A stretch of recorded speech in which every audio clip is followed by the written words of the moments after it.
Hi Sagittarius, welcome to an early April 2021 general tarot update. It's Raina here. So I'm just experimenting with timing the readings that I do, the tarot readings that I do, because sometimes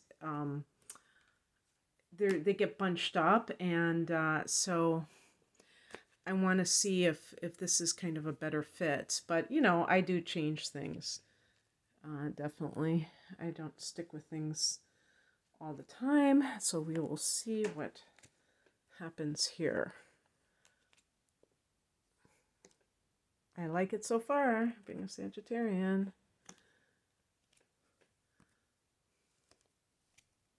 Wow, great. Okay, all right. Okay, and I'm also going to pick a Lemurian card. I just got this last night, these cards called Beyond Lemuria. I actually couldn't wait to start using it in a reading, and I really didn't even read the booklet yet. I'm going to just shuffle the cards a little bit because I just got it last night, and ooh, I love that kind of blue-green. That's like a color I have been doing a lot of. It says the Portal Keeper. So I'm going to have to look that up in the booklet because I'm not familiar with these yet. Okay, so let's go.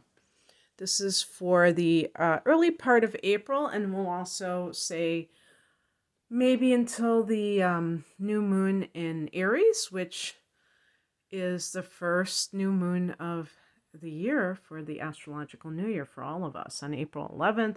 Of course, with Sag, we're talking about the fifth house because it's Aries. It's at 22 degrees of Aries. So, for a lot of people, it's going to be in that fifth house. And so this is a great opportunity to initiate creative projects, especially with the fifth house. It's a great time for love as well in the fifth house, new love coming into your life. So the heart of the matter is the Chariot card, which is a very positive card. The Chariot is about victory. So it's some kind of situation that you triumph over. You can be coming out on top. And if you think about that expression, it can mean that you are putting the effort into it. It's not just like something dropping in your lap. You're putting effort into something, and it is working out in your favor because maybe you were determined to succeed. And the person that is holding those horses of duality has to balance those opposing forces. And in our life, a lot of times we do have, some people might be supportive of us, but some people may be naysayers. And we have to ignore both of them. Where is it that they talk about not believing the hype and not believing the negativity? I'm trying to think of that. Well, I can't think of it, but it's like, you don't get swayed either way. You don't get a big head when you get complimented, and you don't feel downcast when somebody criticizes you. You have to kind of ignore others altogether in terms of their opinion of you and just persevere.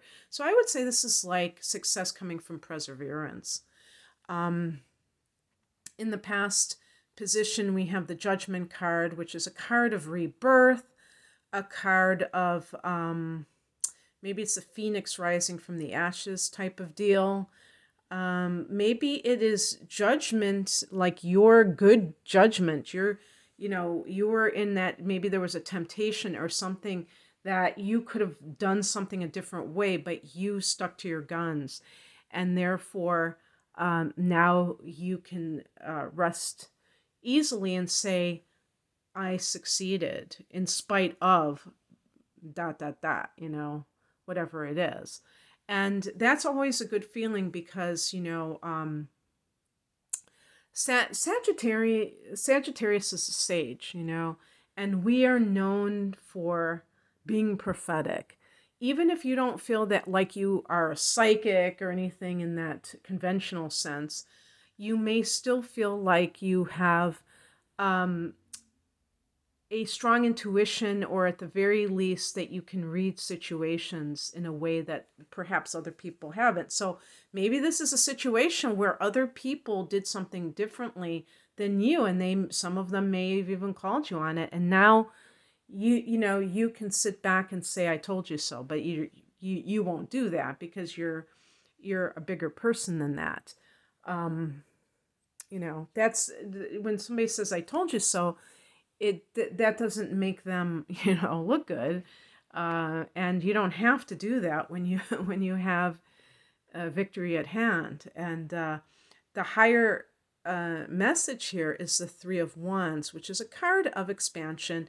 This is the wands connect with fire energy to begin with, and the number three is expansion. Fire is expansion, so is number three.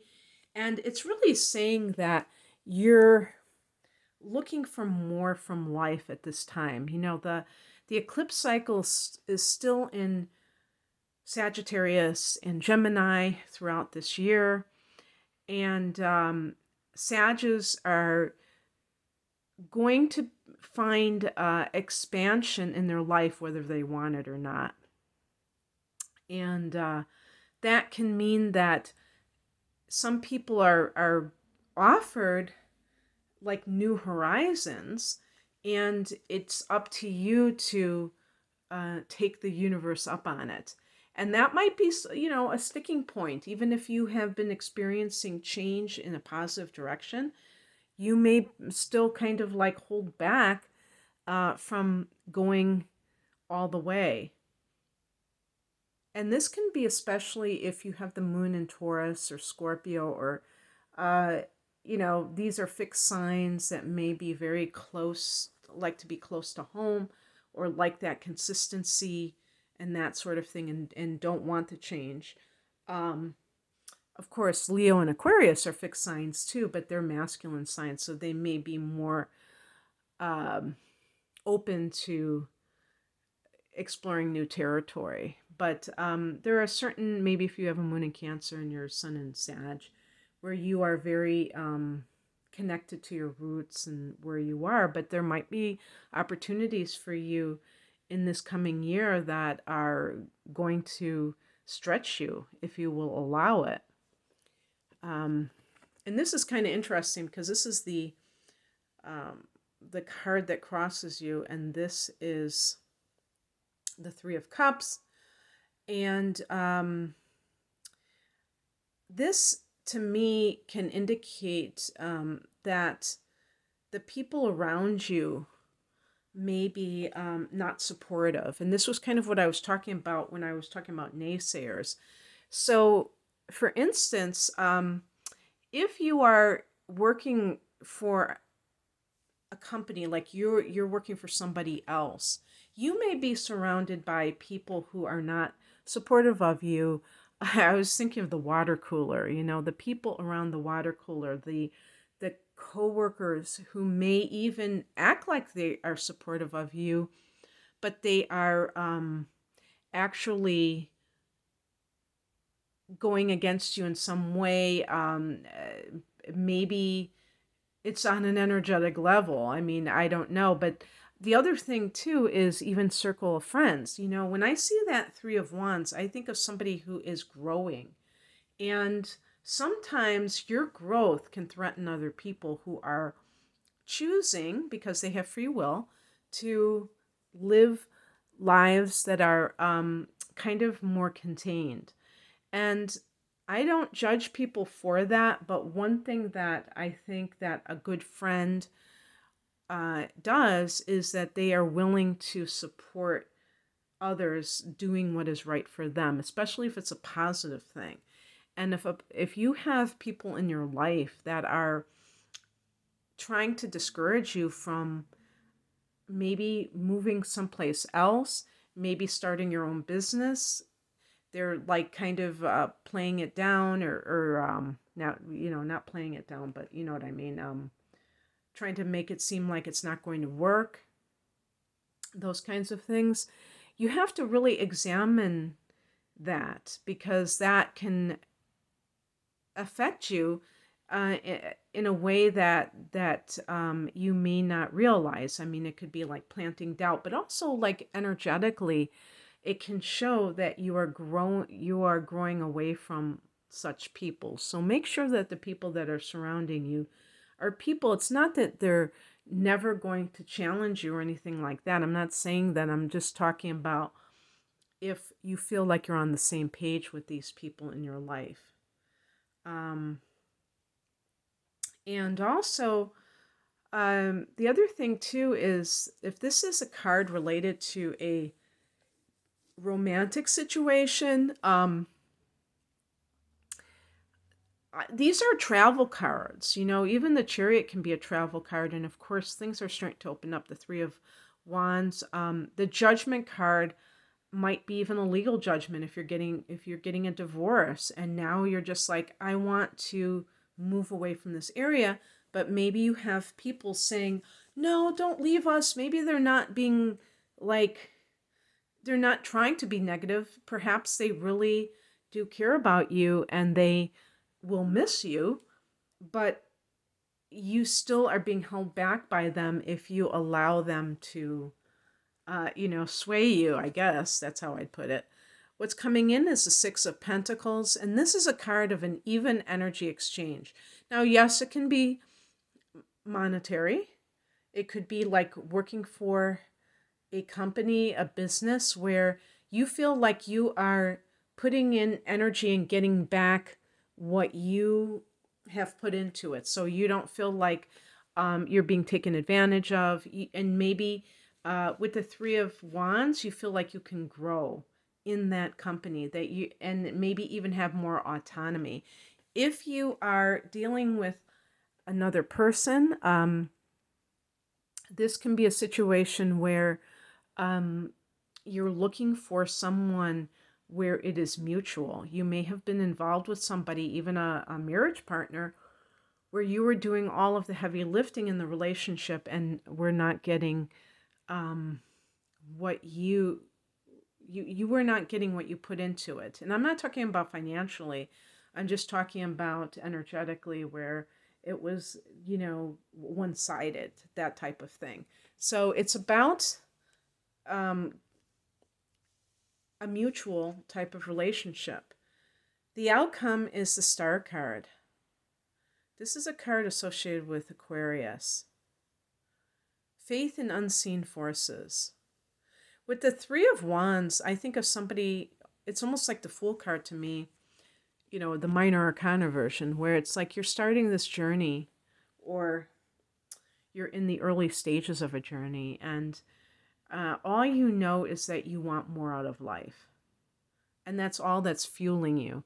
And for Sag, that is really how it works, because we are expansive. Jupiter is the ruler of Sag, and it's always about expansion, but it's also about luck. And luck to me is about being aligned. And being aligned can be about listening to your guides, to your loved ones who have crossed over, who may be helping you, angels. The Star card can be that you're receiving help from these invisible forces, and even just being receptive to that concept and not saying, "Oh, where's the proof?" That can be make all the difference. Even if you think it is your own thoughts and that nobody's doing it, doesn't matter. The point is that being able to imagine something beyond what is occurring in this moment. And I'm turning around and I'm looking at my pen and ink drawing that is in a type of an artwork form, and it says, "Don't ever believe that where you are now is the only possibility. And it's so true. So let us look at this card one more time. We have that, the portal keeper. What number is this? I always look at the number 50. Well, I've been seeing 555, so it's a 5 universal year. So, you know, numerologically, that can be about change. I know that. I'm just going to read from the booklet since I just got this. The portal keeper. Unique gateways to mystical experiences, psychic ability. What was I just talking about? Raising your vibration, expanded consciousness, the Akashic records, past life ties, exploring the edges of reality for significant messages, seeing between the lines, maybe you could say reading between the lines, multi-dimensional awareness. As we become more sensitive and aware, we are more receptive to mystical experience. We can realize there are overlaying realities that seem just as real, if not more vibrant and profound than the familiar everyday one. There is a theory that space and time are constructs that allow our human minds to grasp sequences in chronological order and enable us to orientate and move forward through reality. In their current evolution, humans are only using a small portion of their brain capacity. If we unlock our mind's potential, what would we fathom that we can't now? There is information out there that isn't real to us until we glimpse it with our senses. The beings of Lemuria evolved with a different kind of intelligence. They were skilled at harnessing energy from natural and abundant forces such as crystals, the heart of the earth, and the moon. They could share complex information without words. The Lemurians operated in multiple realms at will and could disappear from human perception. Technically, they were in the same location, but in an overlaying reality, a parallel dimension which could be very different. Psychically advanced people can sense discarnate souls, elementals in nature, and spirit guides. Hello, what was I just talking about? They can also see information in energy fields. These perceptions, clairvoyance, clairsentience, or clairaudience, are still connected to this reality, but are examples of what can happen when we raise our consciousness or train ourselves to the subtleties of what is happening around us. I'm not going to, because this is very involved, so I'm going to just cut to the chase. And it says, the divinatory meaning says, gently explore the edges of your reality.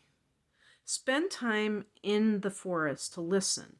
Deepen your meditation practice. Dance yourself into ecstasy. Explore psychic tools and study new healing modalities. If you feel lacking in purpose or life seems a little mundane, remember there is never a reason to be bored. What we experience with our physical senses is just the tip of the iceberg. Magic exists wherever you care to find it. Look between the lines to limitless discovery. Well, that certainly is true. I connect that to the star card especially. So in any case, I hope that this resonated with you, fellow Sages.